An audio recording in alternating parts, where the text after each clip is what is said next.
should be recording. And then I'm going to do that annoying Zoom thing where I'm walking everyone through what I'm doing, which is sharing my screen at the moment. And obviously asking that question of, can everyone see my screen?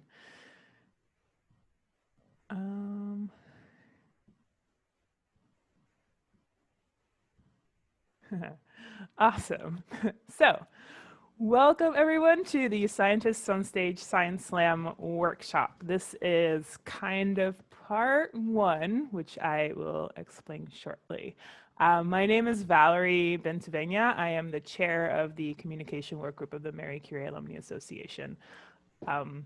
So if you see the Marie Curie Alumni blog, I do some work on that, or in the newsletter and things on Twitter. I don't directly tweet, but those are all things I'm involved in. And what I'm also involved in is doing workshops that help with science communication, which is, I guess, why you're all here. So I guess my first question, and feel free to quickly put this in the chat, is, has everyone heard about a Science Slam, and are people here because they want to be in one themselves, or because they're just kind of curious what things are about? So feel free to put that in the chat so we have an idea of why people showed up today.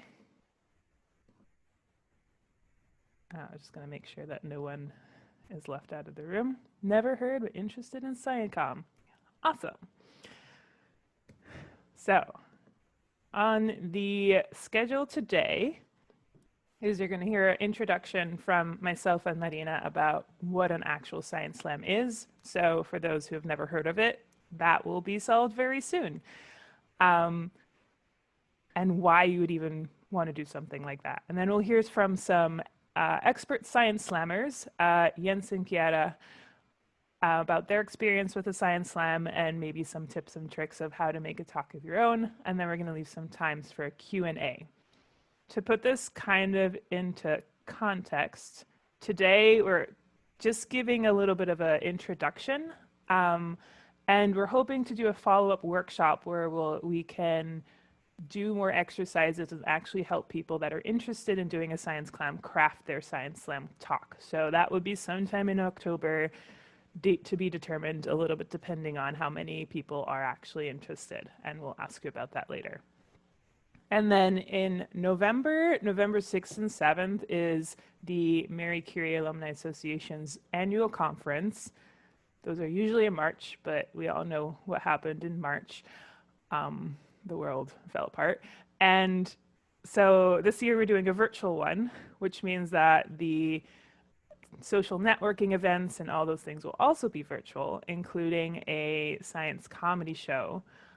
So potentially, if you're like very excited about Science Slamming, there is the opportunity to take part in a actual Science Slam very soon. If you're like, oh my God, that is too soon, there's no way I'm going to be on a stage, but not actually on a stage, but behind a screen, because that is the world right now. Don't worry, there will be plenty of other opportunities to do this type of science communication. And I think with that, I am handing over the screen share and word to Marina, who will tell you a little bit more about Science Slam specifically.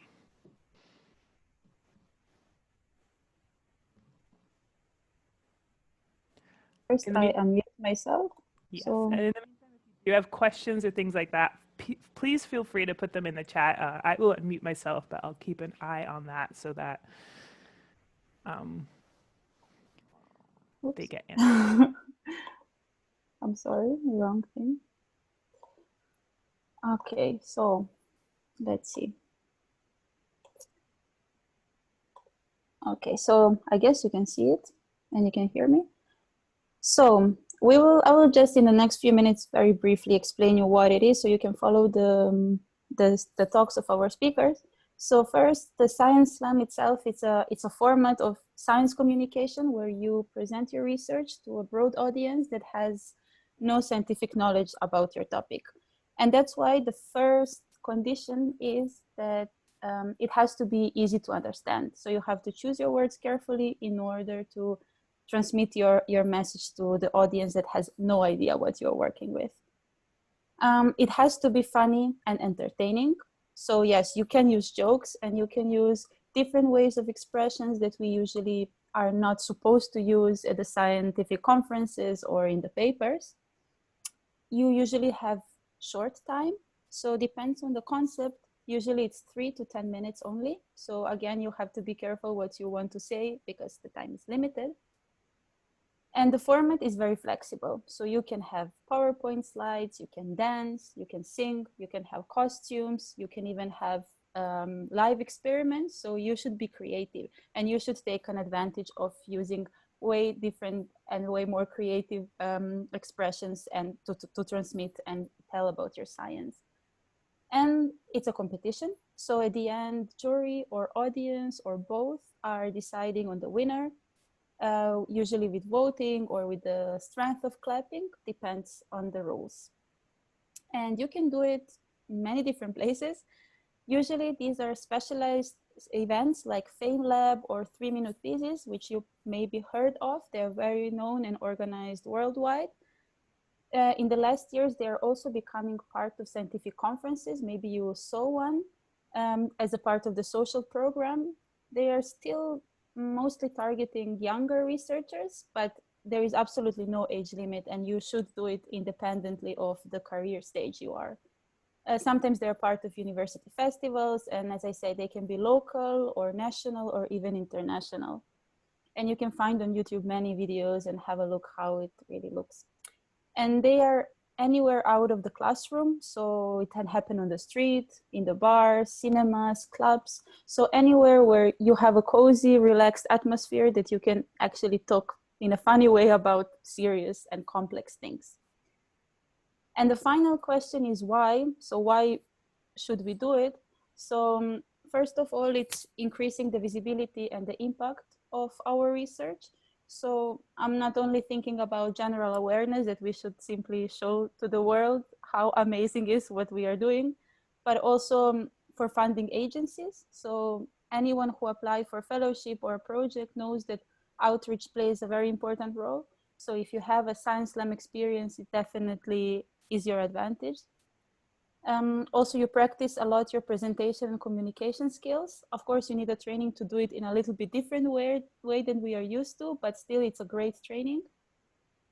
Very interesting is that you usually get very strange questions that you never thought about from the general audience because they are the ones that see your research from a completely different angle. And sometimes it's very nice to hear that perspective because usually we are in our micro world and we don't think about that in that way. Similarly, in your audience could be experts from other fields. So sometimes they can give you an idea or even offer collaboration, which can further improve your research. And finally, very important is that by this, we are also promoting our career path. And often in the audience are children and young adults. So it doesn't mean that maybe it will motivate them so they can become scientists, but it's also important to show the image of the scientist differently than a nerd in the lab or in the library, that we are also people that can go out to the street and talk about our complex research in a very funny way and make it closer and understandable.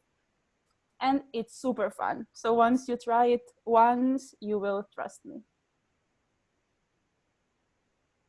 So now I think, Valerie, you can just introduce them, or we can already just go to Jan's presentation. So we have here two experienced science slammers, and we ask them actually to give you some tips to show their story, how they started, and this can all be useful for all of you that are planning to do something similar. Yeah, so first up is Dr. Jens Geitz, who is a chemist and a science slammer. And you saw his website pop up right there. I'm sure that will come up again. And if you have any questions that come up during his talk or anything else, please put them in the chat so we can address them during the Q&A. Take it away. Okay, so yeah, welcome also from my side. I will yeah, try to share my screen. That should work now. Oh, maybe it doesn't. So the good old Zoom technical issues. Yep. So there you go. That should work now. Yeah. I started with this whole science FameLab, whatever thing like SciComm. That was 3 years ago, I think. Yeah, 3 years ago. When people told me, hey, don't you also want to participate here? We have this pitch your idea thing. It was like a 3-minute thing to explain my topic to an audience, which was mostly industry, to get them interested. And what happened then is, well, I had to create something in 3 minutes or for 3 minutes that would be appealing to a general audience. I figured, okay, now I got this written down and got this 3-minute talk. So why not doing FameLab? FameLab is 3 minutes.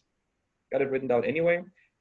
So I did the Basel FameLab. I lived in Switzerland at the time, and yeah, won the FameLab contest in Basel and made it to the Swiss final. And in between, you get this workshop about science communication, and that workshop is then alongside some other colleagues. We figured, now we only get that. Why shouldn't we expand that?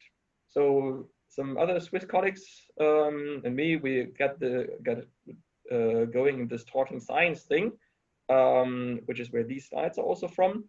And then it actually just continued. So I had to make a second FameLab talk for the FameLab final. Then I had 2 3-minute talks. And if you make a story around it, you get to 7 8 minutes. This was then my first science slam. And the first topic then expanded a bit. It's now its own science slam for about 10 minutes. I'm currently working on expanding the second bit into its own science slam, so then 2 science slam talks. So this is basically how it all continued. So basically more of an accidental start, but it's really, really fun. And as Valerie already said, once you're into it, or was it Marina, one of the two, saying once you're into it, it's just really a lot of fun. So the fun thing is, usually when we as scientists, when we do our communication, like we do the science, yeah, and we communicate it in a paper. That's the normal way. And if you are sort of tired of doing that, we now go to the communication way. And obviously, when you talk about your science, it's a bit different than when you write about your science. And Marina already said that when you engage with the public, there are different rules that sort of apply for that. I'm going to quickly go through the different formats, because when I've done a lot of science slams, I've done actually 3 FameLab heats, and they sort of adhere to different rules, and that's something, if you start in SciComm, something you should be aware of. It's obviously something also common for each of them.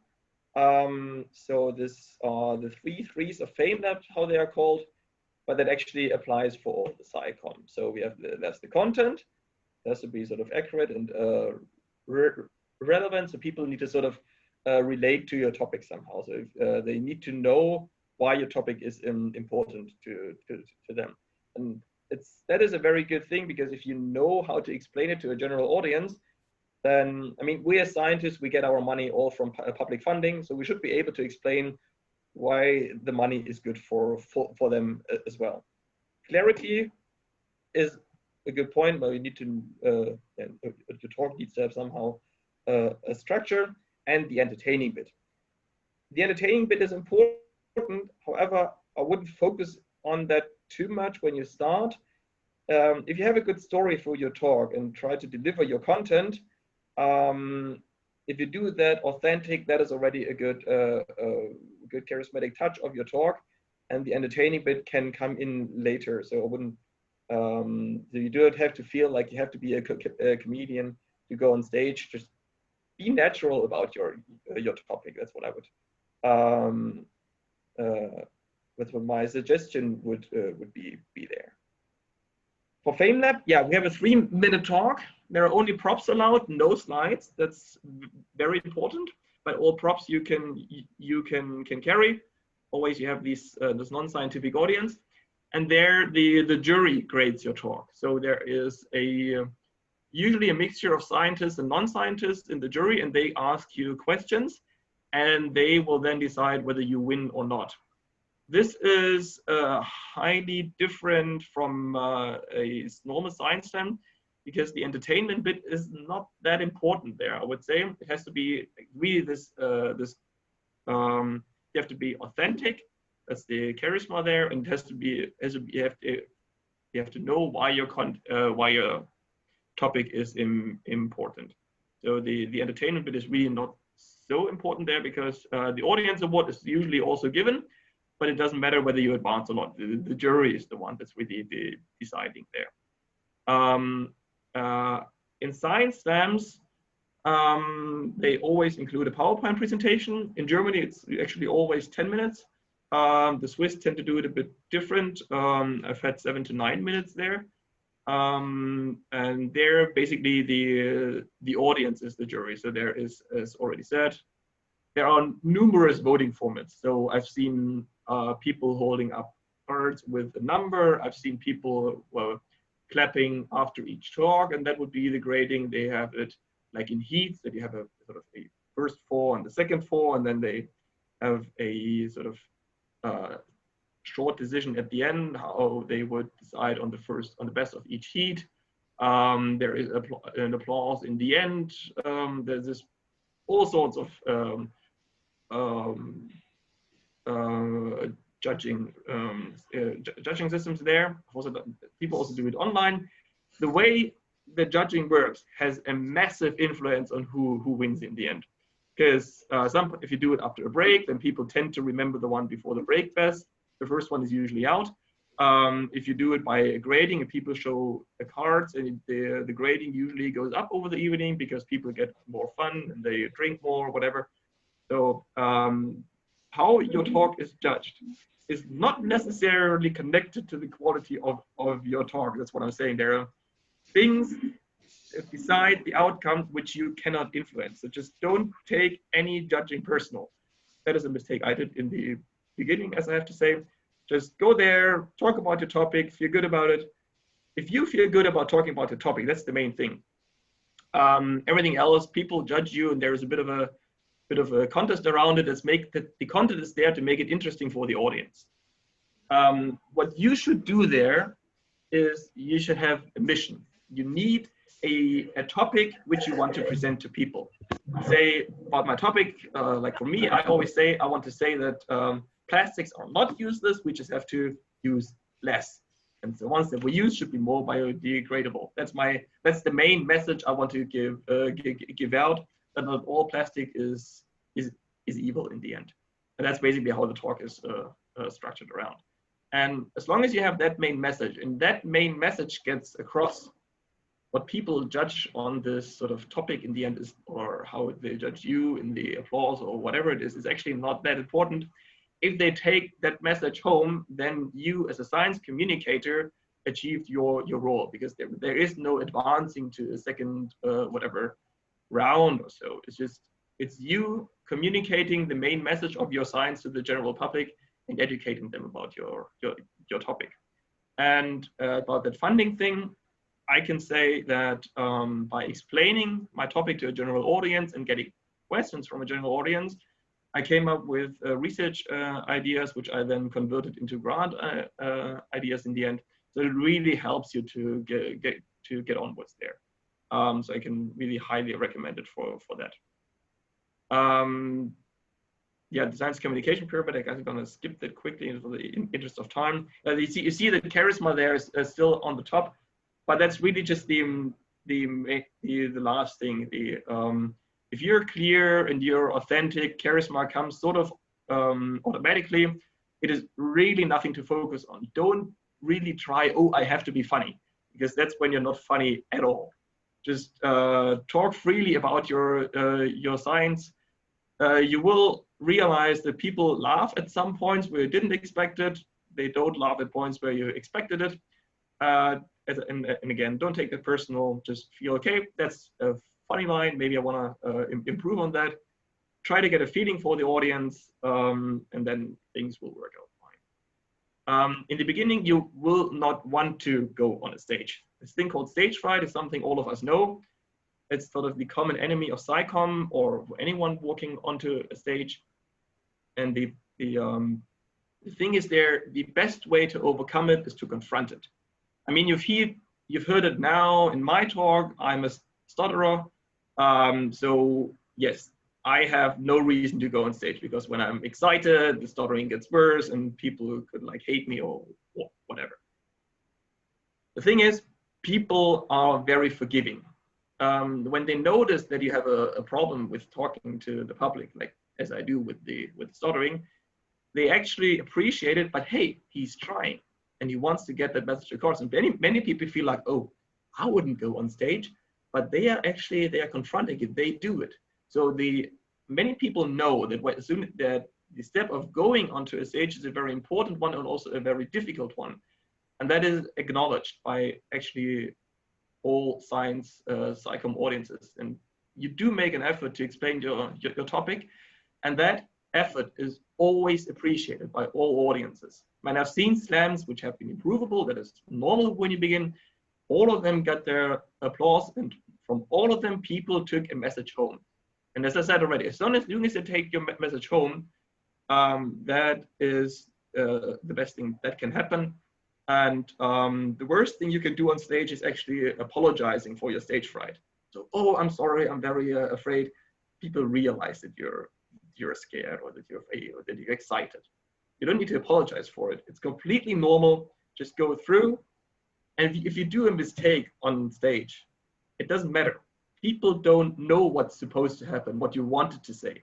They just see what's happening. And if you leave out something, you forget a line, you wanted to do something differently, it doesn't matter. People don't judge you on what they don't see because they don't know what they don't see. So it's just what gets across at that evening. And the other thing I can say, it does get better over time.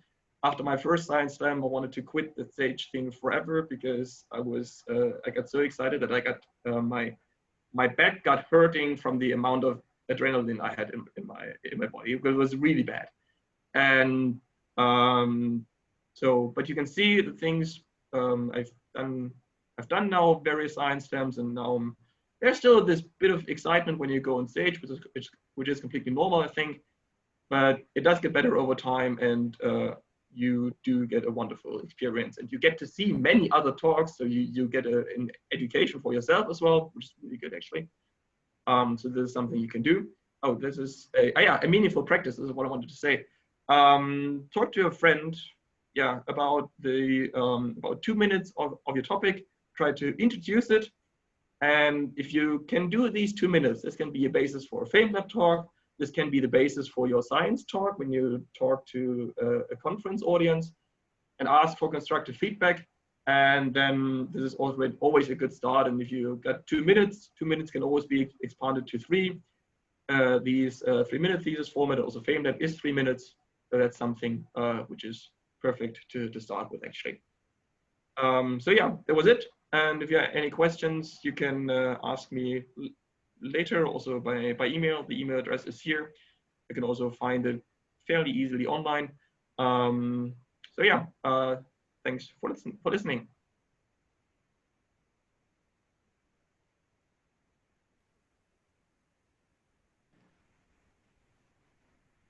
Thank you, Jens. I put your contact details in the chat for now if people are curious and already have very burning questions.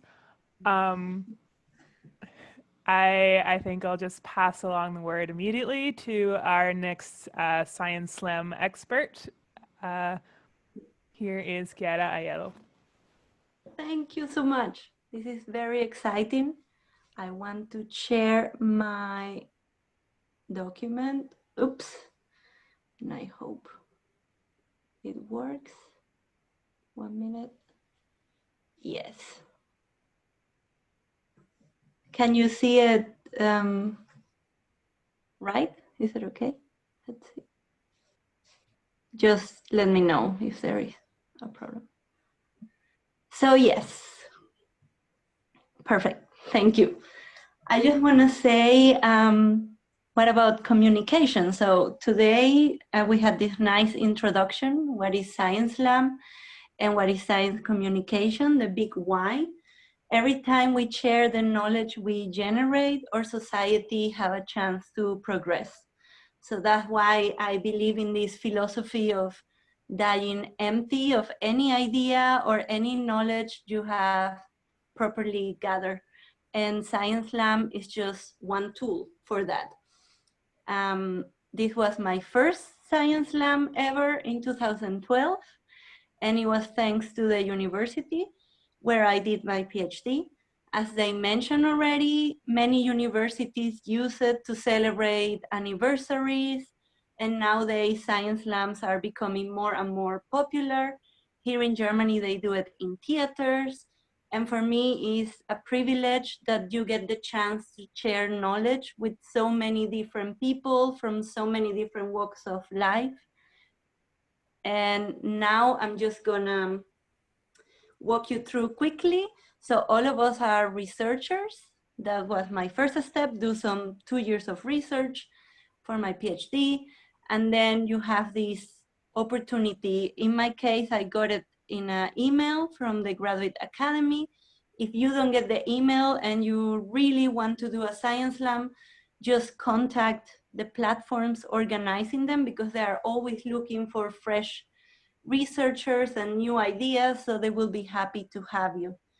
It was really useful for my defense to make my research visually appealing. It was really a key moment, this science lab I did in 2012. I find out that I needed to use more normal words and not so much jargon. I was too used to talk to my group, my research group, and this science lab was like a ripple effect and just grow. And especially what Jans mentioned, when I was in the stage, I was really thinking, why on earth am I doing this? But then the reaction was, okay, I can share this information better. So it gets a little bit addictive and it gets better with time. And I highly recommend it. Also, there are different networks. Like here in Jena, in the university, we have a communicating science network at the moment. And if you don't have, you can create it yourself. And through this network, I get to tour all over Germany like a rock star, a nerdy one. And I get to know all these different groups. So I also participated in FameLab, which is international. And we created some videos for Fast Forward Science. But don't worry, I will send you a PDF with all the links so you can apply and check them out one by one. Because at least in Germany, there are many and their names are quite confusing. So it's sciencelab.com, .net, .de, so yeah, it's a little bit confusing.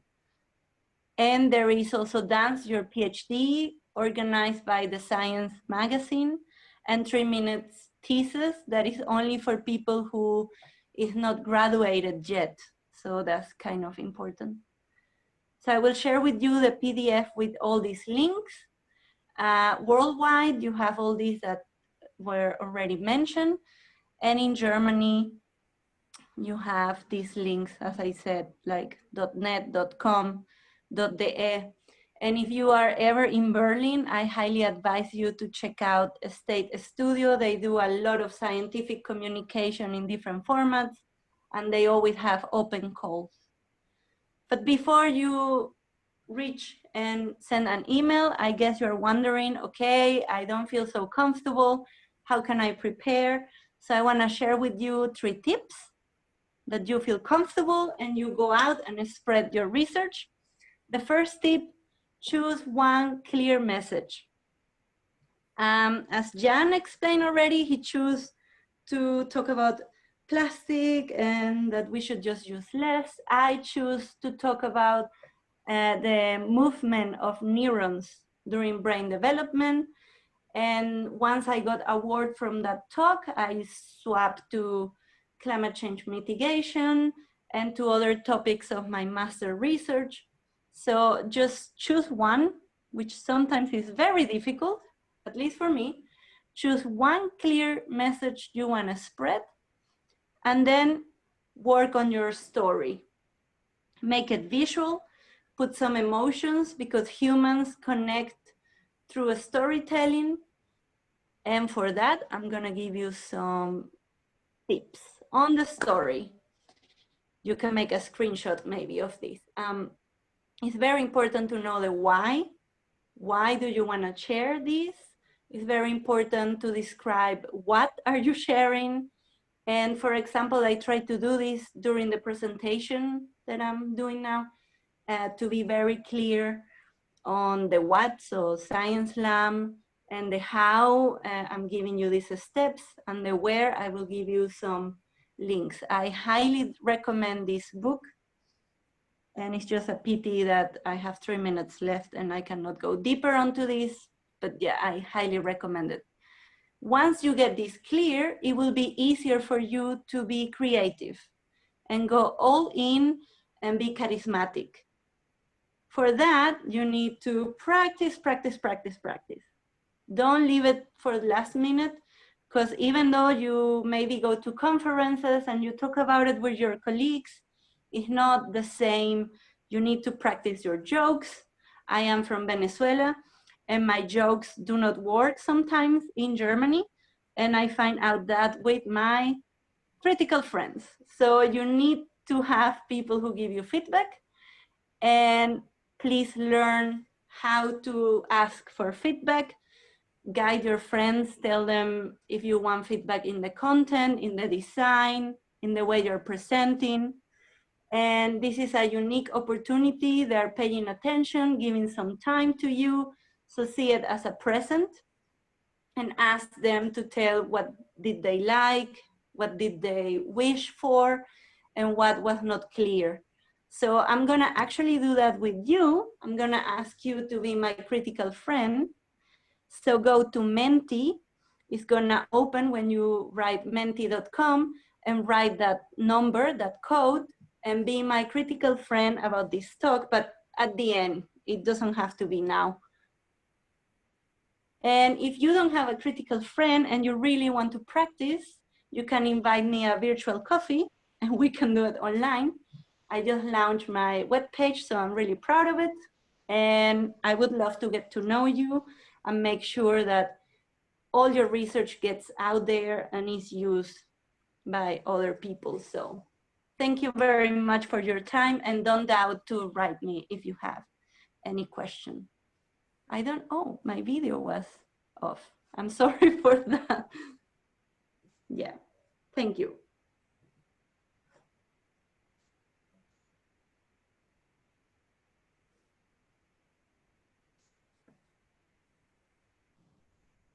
Okay.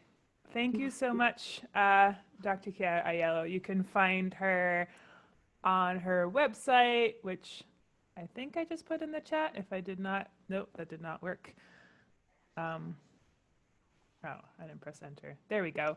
And you can also go look at that poll. I put that in the chat as well, and give her some feedback and be a critical friend. All of these things speak very true to me. I'm recognizing a lot of things that Jens and Chiara were saying, especially the failing on a stage and messing up. Just a teeny tiny anecdote. The first time I stood on a stage, it was doing science comedy, and I completely forgot what I was going to say. And my friends thought I did that on purpose and that it was part of the act. So, I mean, people don't notice. So I think we still have about 20 minutes left for people to ask questions, if there are any. I do want to say that we are planning to do a Science Slam workshop within the next few weeks. Let me reshare my screen and do all those, to show you the stuff so that we can move into questions. I had this set up. Okay.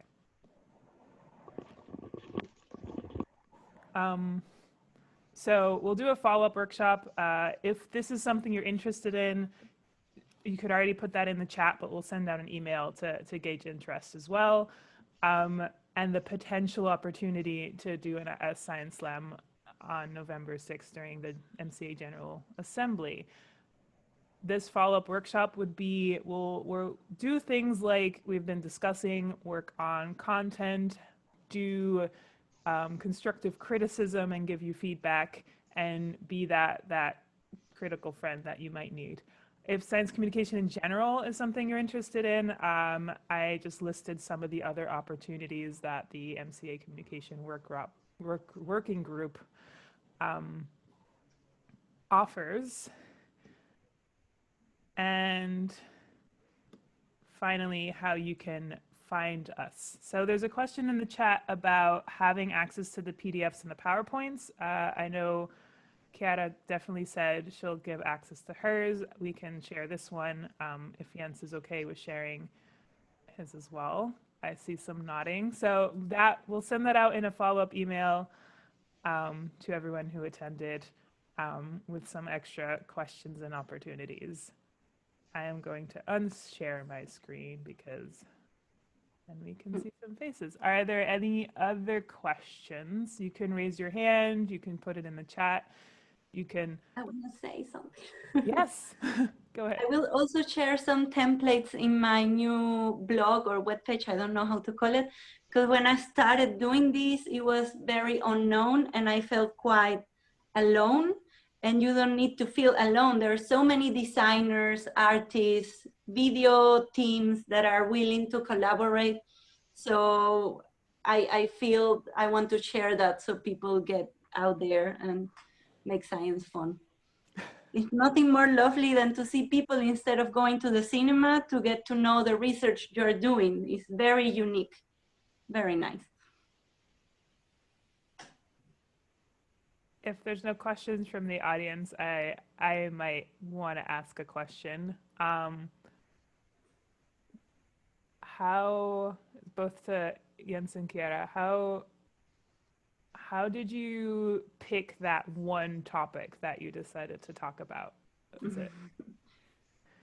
So at the beginning, it really make it easy because, so it was easy because I had to present my research from my PhD. There was no way out of it. My professor shared the email and obviously he was giving me time to talk about our research. But then, as Marina explained, it really depends on the event. So sometimes there is this international year of research and they want to focus on the oceans. So of course, my topic was related, but you need to adapt it. And it really depends on the format and the event. So normally it's highly advised that you are researching on it or that you got training on it. It's a little bit controversial. I know some people who slam of research they actually don't do. And yeah, I mean, they like the topic, but normally you have to be active in the field. Yeah.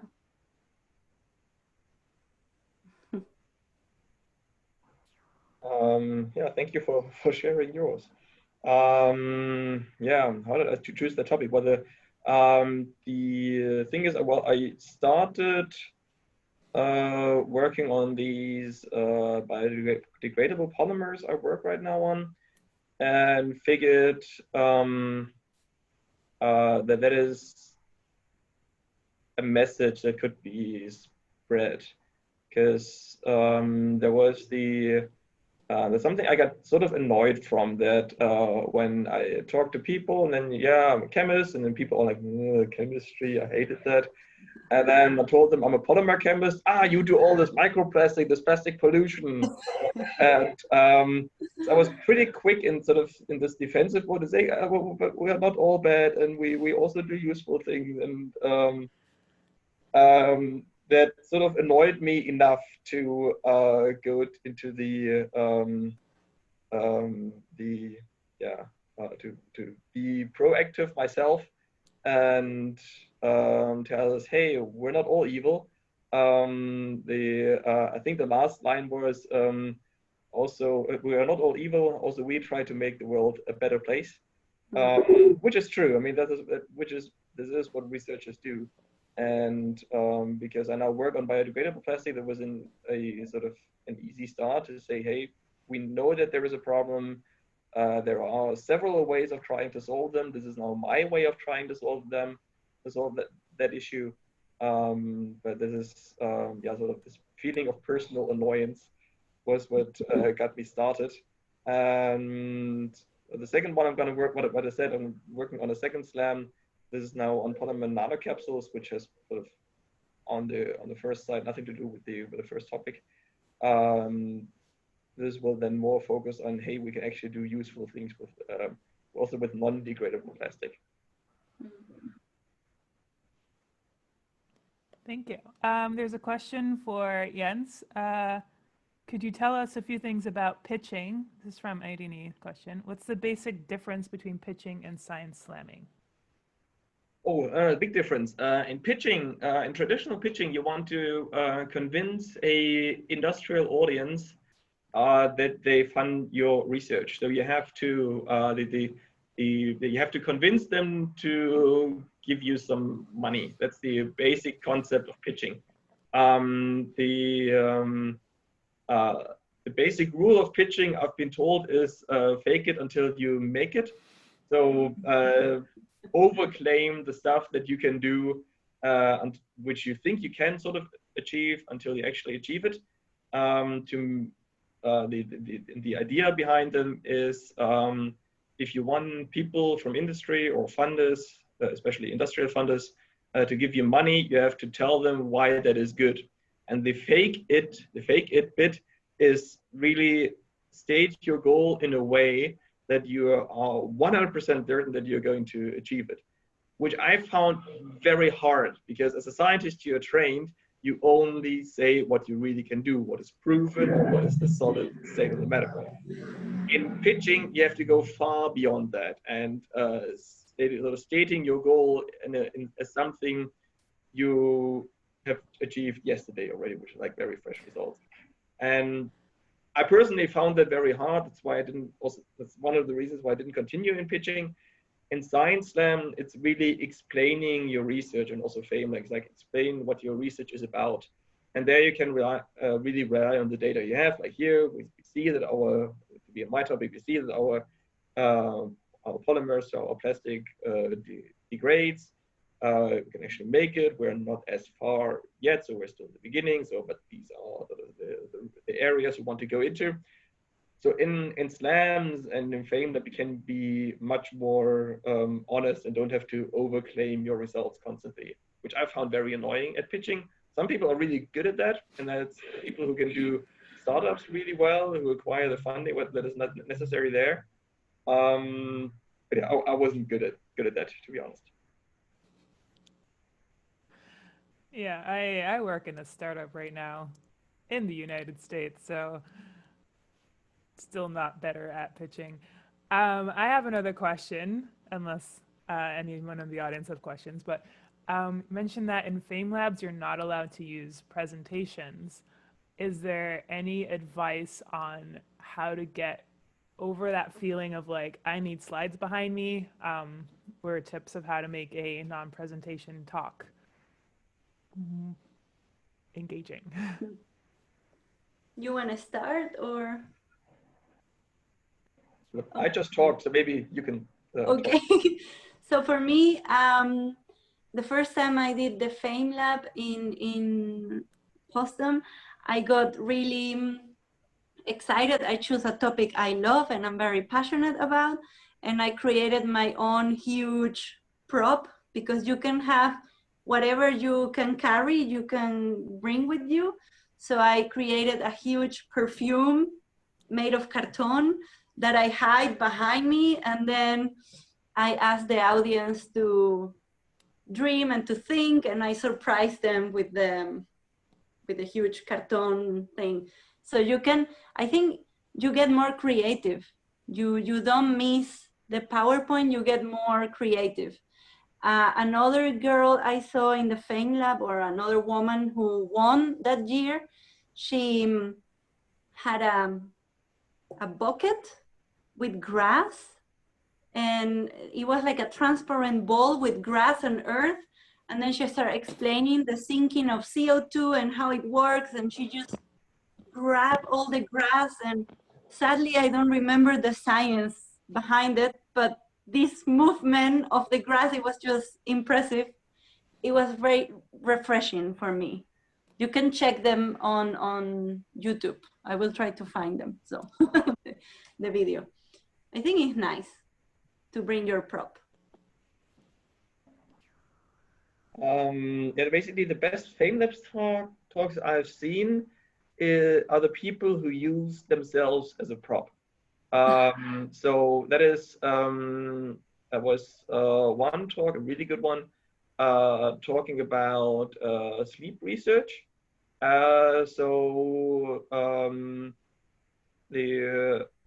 She just walked onto the stage in her pajamas, which has sleep on it. So you're already in that mode, like, yeah, we're sleeping.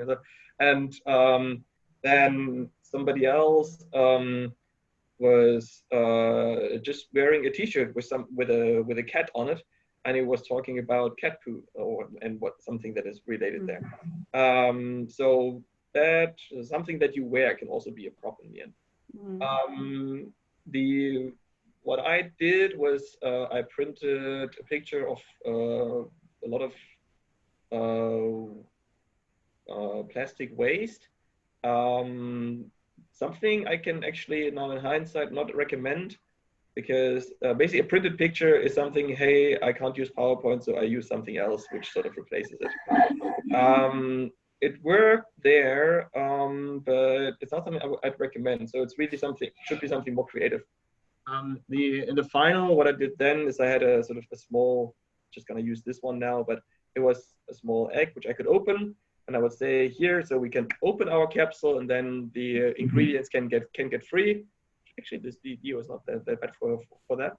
And then we need these capsules, and if these capsules don't degrade, we have a problem. But if it stays closed and it degrades slowly over time, this is not something you want as well. So what you want is you want it to open and then degrade until it's completely gone. So this is then the move I chose. So if you have this thing in your hand, then you hide it, sort of, and now it's completely gone, which is a bit cheeky. But so that worked quite nicely as well. But this is then also because I use myself a bit as a prop, because my hands hiding it is then the degradation move. And this is something I would encourage doing, sort of try to put yourself sort of into it. The very good thing is if you use yourself as a prop, you become something, you become a artistic figure on stage. You're not people don't look as you, but as the figure you represent on stage. So it's a very good way of taking that thing away. The people look at you and judge you, because they don't look at you, they look at what you represent on stage. And if you find a way to make yourself a prop, you're only judged as, or people, it's easier to say, okay, people only look at me as that scientific figure I represent, and not as me as a whole person. Made it easier for me, probably makes it easier for others. And because you see that question here, is there any online slamming going on? Yes, there is. I personally haven't participated in one, because my slam is very participative with the audience. So I asked them a lot of things, and they engage in the end. And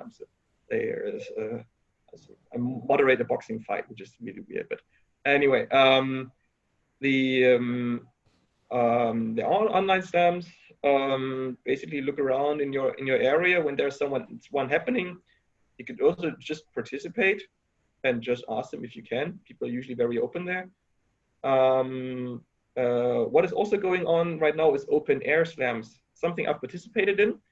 That's really interesting, because the crowd is very far away from you. That's the weird thing. And they're obviously very far away from the slides as well. So you then have to really rely on the talking bit and the slides are basically not visible for the main audience, which is really something funny as well. But that was a very nice experience actually doing an open air slam. That's if cool. you're just curious and want to see slams, there are so many on YouTube. All these platforms nowadays, they record, FameLab does it in very good quality, and then they upload it. So if you want to get inspired or see the style, how are they doing it? Yeah, a little bit on online slams. The MCAA North American chapter did one a little while ago, and it was very interesting to, we weren't allowed to use slides, so there was a creativity, someone went around that by using Zoom backgrounds instead of slides, which was a little bit cheating. Someone had flashcards to show, someone had a live experiment. So thinking about doing the FameLab or the Science Lab things behind a camera is this other level of creativity that it requires. For me, I do musical things, so it kind of translates well to doing it behind a screen, not too horribly. And I make lame puns. That works everywhere. It looks like people are slowly wrapping up. So if there's any, there's a question. Who gave the best Science Slam talk you have ever heard? So maybe I'll ask Jens, Chiara, and Marina to answer those questions. So we have a little bit more of a pool. Who wants to go first? I can start. The best in 3 different formats. So one in this typical 10 minutes. The best is one called Darm mit Charm. So it's about the intestine, and it actually landed in a book. Very interesting, and it has been translated in many languages. She just explained, it was like the beginning of all this excitement about the microbiota in your intestines and how actually it influences the health, the overall health of your body. It's like having a second brain.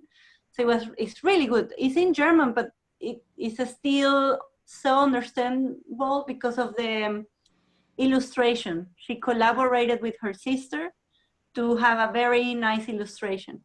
And then in the format of 3 minutes with only one slide, I still remember actually Marina's talk. It was really, really good. And I remember she worked with sepsis, and she tried to create these new methods. There is a new method, and it's about microbes. So I still get some of the science behind. And in the FameLab, I also love one about cream, and how if you want to anti-age, you should actually just work out, because it's about the telomeres. It's not about the cream you put in your face. So yeah, those are my favorite top 3 talks so far.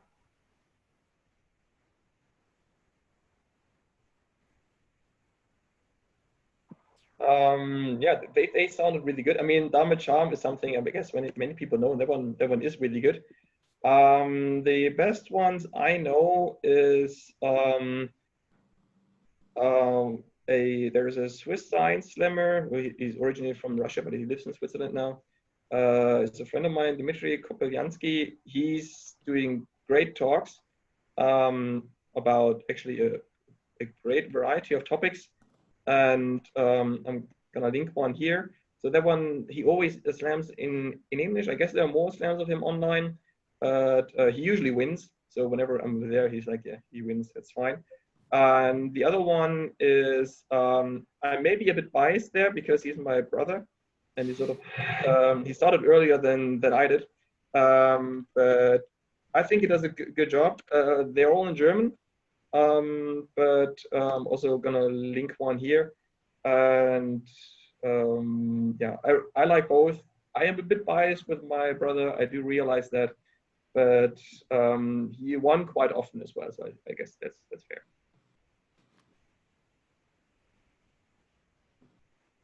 Marina, do you have anyone you want to share? Yeah, I just want to say that actually for me, it's very hard to say one, because as they already explained, it can be done in really many ways. It can be funny, but also can only be passionate. It doesn't have to be funny. You don't have to laugh, but it's still the message is transmitted and stays in your head. So I watched millions of videos on YouTube, and I really enjoy watching them live. And actually one of the best one that I saw, there is probably no video of it because it was just locally here in Jena, and it was really great.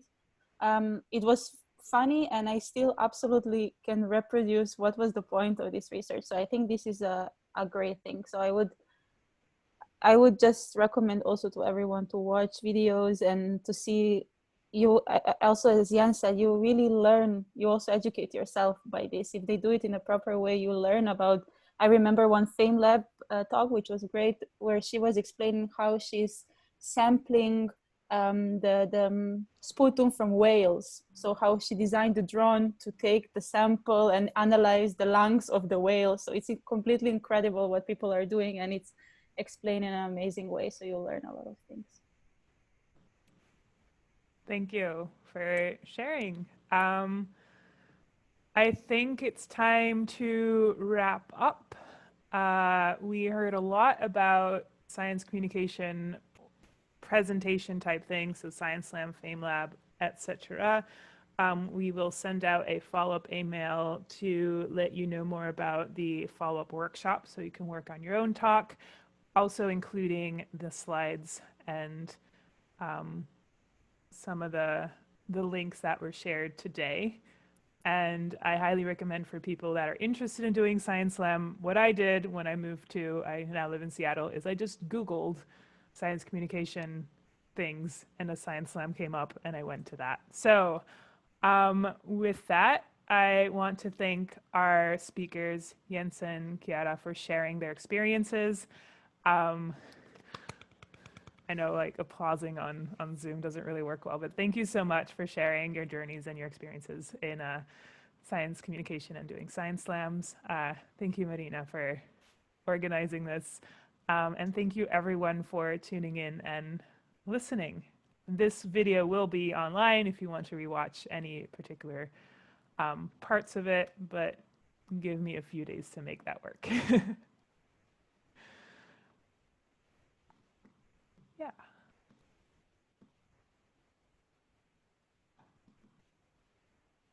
So yeah, I'm just gonna save the chat and then stop recording.